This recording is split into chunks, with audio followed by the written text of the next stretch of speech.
तुझे कितनी दफ़ा कहा है कि मुझसे पैसे मांगने के लिए ना आया कर। कोई पैसे नहीं देने मैंने तेरे। बात खत्म। चल जा यहाँ से अब। देखो वकार भाई, आप हाथ ना उठाएं मुझ पे। रमज़ान का लिहाज ना होता तो बताता मैं आपको। मेहरबानी करके मेरे 5,000 रुपये दे दे मुझे। नहीं देता पैसे, जा। क्या कर लेगा तू? किस चीज़ के 5,000 बनाए फिर रहा तू? किस चीज़ के? बता तो सही। अच्छा, आपको भूलने की बीमारी भी है। मैं तो समझा था कि सिर्फ दूसरों का हक खाने का मर्ज है आपको। आपने जो मुझसे वॉशिंग मशीन बनवाई थी ना, उसके 5,000 लेने आता हूँ मैं, कोई भीख मांगने नहीं। तो अगर भीख मांगने भी आता तो फिर भी मैं तुझे 1 रुपया भी ना देता, क्योंकि जो वॉशिंग मशीन तूने मुझे बना के दी थी वो अगले दिन फिर ख़राब हो गई थी। अगर वो वॉशिंग मशीन सही से बना के देता तो मैं तुझे पैसे भी दे देता। अगले दिन खराब हो गई थी तो ले आते मेरे पास, मैं बना देता। मेरे पैसे मारने के लिए झूठ बोल रहे हो आप। बस, बहुत हो गया।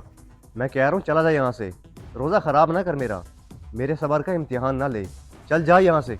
ठीक है, चला जाता हूँ, मगर एक बात याद रखना, मैं पैसे बख्शूंगा नहीं। अगर दुनिया में ना ले सका तो कयामत वाले दिन सही। उस दिन आप देना भी चाहोगे मगर दे नहीं पाओगे।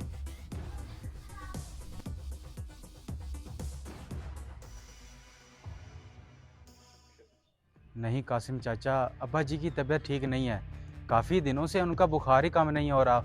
आसपास के सभी डॉक्टरों से चेक करवा लिया उन्हें, मगर आराम ही नहीं आ रहा उन्हें।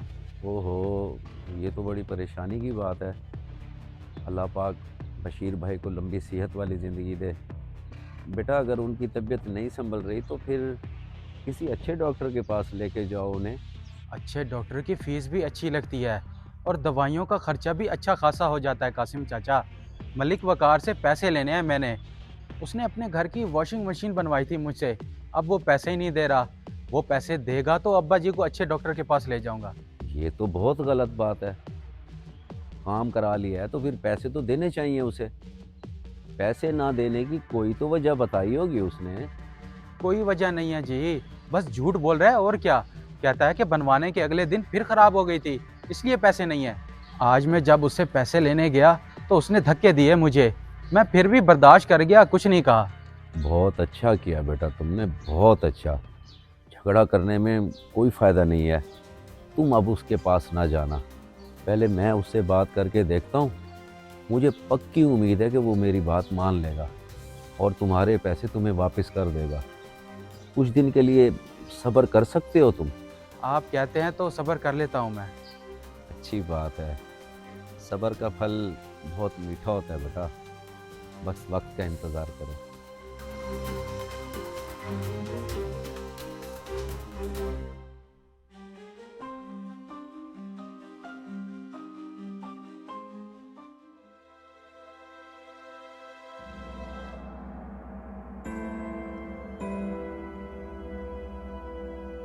वकार बेटा, कम से कम अपने नाम का ही वकार रख लो। जो तुम जुबैर के साथ कर रहे हो ना, वो तुम्हें जेब नहीं देता। वॉशिंग मशीन बनवा ली है तुमने उससे और उसकी उजरत नहीं दी उसे। बहुत गलत बात है ये। क्या मैं पूछ सकता हूँ कि तुम ऐसा क्यों कर रहे हो? कासिम चाचा, मैं बताता हूँ आपको असल बात। मैं मानता हूँ कि मैंने वॉशिंग मशीन बनवाई थी उससे, मगर वो अगले दिन ही ख़राब हो गई। तो फिर पैसे किस चीज़ के दूँ मैं उसे? तो फिर बेटा, तुम उसके पास दोबारा लेके जाते मशीन, या उसे घर में ही बुला के चेक करवा लेते। खैर, छोड़ो, जो हुआ सो हुआ। मैं तुम्हें उससे दोबारा मशीन बनवा के देता हूँ। मैंने तो वो मशीन कबाड़ में बेच के नई मशीन किस्तों पे ले ली। अगर वो मुझे सही बना के देता तो मेरा नुकसान ना होता। अब तो किस्सा ही ख़त्म कर दिया चाचा कासिम मैंने। किस्सा अभी ख़त्म नहीं हुआ बेटा। ये तो क़यामत तक चलने वाली बात है। मेरे ख्याल में इसमें उसकी कोई गलती नहीं है। तुमने अपना नुकसान खुद किया है। उस बेचारे का वालिद शदीद बीमार है, तो इसीलिए उसको पैसों की अशद ज़रूरत है। ज़रा सोचो, अगर उसके वालिद को कुछ हो जाता है तो फिर उस बेचारे पे क्या गुजरेगी? मेहरबानी करो, उस पे भी और खुद पे भी।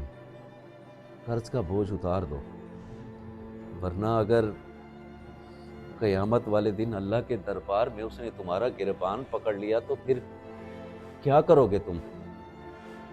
मेरी बात मानो, उसके पैसे दे दो। आपकी सारी बातें बिल्कुल ठीक हैं, लेकिन मेरा दिल नहीं मान रहा उसको पैसे देने के लिए, क्योंकि मेरे साथ भी ज़्यादती हुई है ना, मेरा नुकसान हुआ है। बात तो सही है, तुम्हारा भी नुकसान हुआ है, लेकिन दुनिया के मामूली से नुकसान से बचने के लिए तुम अपनी आखिरत का बहुत बड़ा नुकसान कर रहे हो बेटा। रमज़ान शरीफ का बाबरकत महीना है, कुछ तो एहसास करो। अल्लाह को राज़ी करना चाहते हो तो उसके बंदों को नाराज़ ना करो, वरना तुम्हारी ये इबादतें भी तुम्हें कुछ फ़ायदा नहीं देंगी। थोड़े से पैसों के पीछे तुम अपनी आखिरत ख़राब कर रहे हो। अगर दिल नहीं कर रहा ना पैसे देने को, तो फिर भी दे दो, अल्लाह की रज़ा के लिए दे दो। अल्लाह पाक तुम्हें इसका बहुत बड़ा अजर देंगे। बाकी तुम्हारी अपनी मर्जी, जो दिल करे वो करो। इससे ज़्यादा तो मैं तुम्हें नहीं समझा सकता, बस तुम्हारे हक में दुआ ही कर सकता हूँ। अल्लाह पाक तुम्हें हिदायत दे बेटा, अल्लाह पाक हिदायत दे। मैं आपकी बात समझ गया हूँ चाचा कासिम, मैं मानता हूँ कि मेरी गलती है। मैं आपको पैसे दे देता हूँ, आप खुद जाके उसको पैसे दे दें, क्योंकि मैंने उससे बहुत बदतमीज़ी की है। मुझे लगता है कि मैं उसका सामना नहीं कर पाऊँगा। सामना नहीं करोगे बेटा तो फिर अपनी गलती कैसे सुधारोगे? मैं तो कहता हूँ कि खुद ही जाके उसे अपने हाथ से पैसे दो, ताकि सारी नाराज़गी ख़त्म हो जाए और एक दूसरे के लिए दिल साफ़ हो जाए। जब दिल साफ़ होंगे ना, तो फिर ही अल्लाह राज़ी होगा।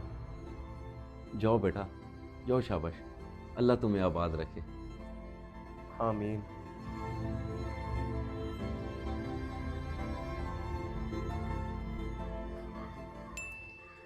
ठीक है, आ गए हैं पैसे वकार भाई।